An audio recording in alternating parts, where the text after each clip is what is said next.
Hi guys, this is Samit and I'm here with my next episode of Simplifying Nutrition. Today I'm going to talk about amino acid profiling in proteins. आप बहुत protein powders और products देखते होंगे market में जिनके ऊपर आप एक अमीनो एसिड का टेबल देखते होंगे अक्सर. कभी सोचा है कि अमीनो एसिड का टेबल क्या है, इसकी इंपॉर्टेंस क्या है, इसकी सिग्निफिकेंस क्या है? Let's take a closer look. To understand about the amino acid profiles, remember that every protein is made up of amino acids, or rather amino acids are the building blocks of protein. हर एक protein 22 amino acids के किसी ना किसी combination से बनता है. क्या वो प्रोटीन का सोर्स है? क्या वो वे प्रोटीन है, मिल्क प्रोटीन है, केसीन है, प्लांट प्रोटीन है? प्लांट के अंदर भी अलग अलग प्रकार के प्रोटीन है, पोल्ट्री है, फिश है, मिल्क है. Depending on the source of the protein, उसकी जो internal combination of amino acids है वो अलग अलग होती है. और इस कॉम्बिनेशन ऑफ अमीनो एसिड से बनता है अमीनो एसिड प्रोफाइल, जो कि एक पर्टिकुलर प्रोटीन सोर्स के साथ कनेक्टेड होता है. फॉर एग्जाम्पल, अगर मैं मिल्क प्रोटीन लूं तो उसका अमीनो एसिड प्रोफाइल हमेशा कंसिस्टेंटली सेम रहेगा. अगर मैं पी प्रोटीन आइसोलेट लूं उसका अमीनो एसिड प्रोफाइल सेम रहेगा. अगर मैं सोय प्रोटीन लूं उसका अमीनो एसिड प्रोफाइल सेम रहेगा.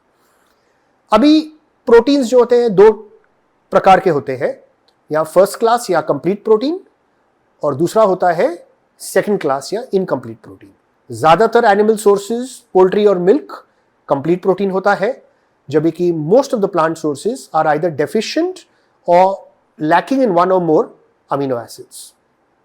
Now let's take a look at the amino acid profiling जो इन प्रोडक्ट्स पे कंपनीज अक्सर प्रिंट करती हैं, और इनका कुछ इंपॉर्टेंस है या नहीं है.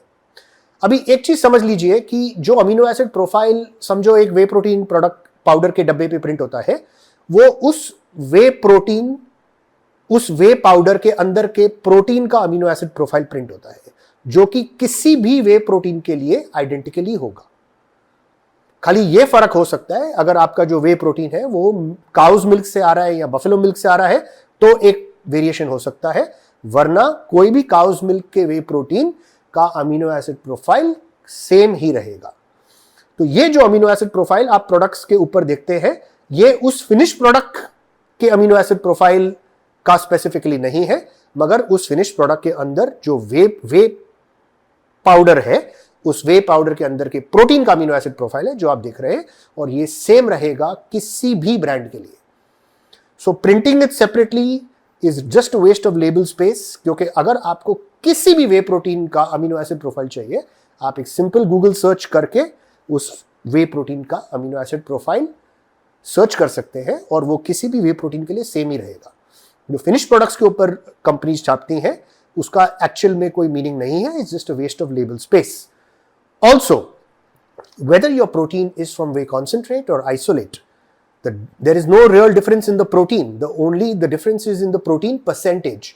अगर एक मैं वे प्रोटीन, वे कॉन्सेंट्रेट लेता हूं उसमें 80% प्रोटीन होता है, मैं वे आइसोलेट लेता हूं उसमें 90% प्रोटीन होता है, मगर वो 80% प्रोटीन जो है या वो 90% प्रोटीन जो है आइसोलेट में, दोनों के अंदर का जो अमीनो एसिड प्रोफाइल है वो आइडेंटिकल ही होगा, और ये फिनिश प्रोडक्ट के साथ कुछ कनेक्शन नहीं है.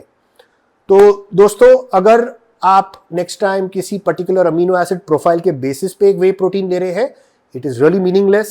Just do a Google search and the amino acid profile of whey protein will always be the same in a given 100 grams. All right, that's it for me from now. I'll see you next time. Thank you. Namaste.